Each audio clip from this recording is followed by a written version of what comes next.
Loss is by definition the feeling of grief after losing someone. This definition also applies to something of value like an item or currency, but the latter has less impact when it comes down to it. The loss of someone close to you is something that cannot be put into context. Having been around that individual for lengths of time, seeing them grow mentally and physically and the other way round will always have no description of the feeling that is also real and overwhelming. This is something we often think we know about, but what about dealing with this loss? Dealing with loss is something that has always been discussed, but only from the perspective of the one who has experienced the loss. This in itself is subjective, and everyone has a different way of feeling after this loss. Coupled with not being able to describe the feeling, allows for a not so accurate way of dealing with it, leading to further complications and the sense of loss not subsiding as it should over a period of time. Having said that, we all do our best to find ways to deal with it, and a generalized method does help as a baseline way to move forward with our lives.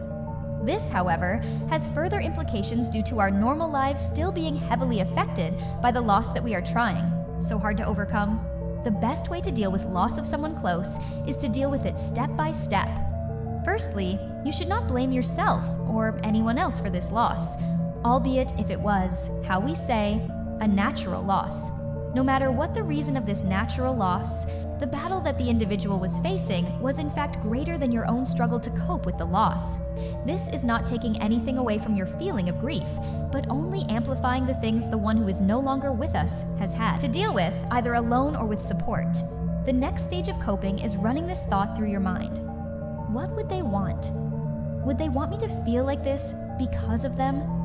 What would they say or have already said after experiencing their own loss?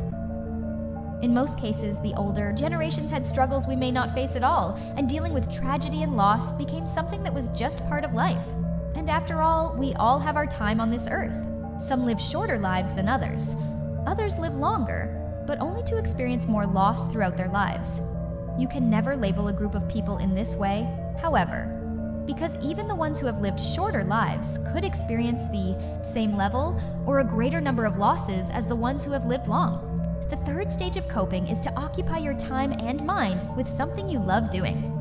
This must be a positive and enlightening thing that only brings good vibes and positivity into yours and others' lives.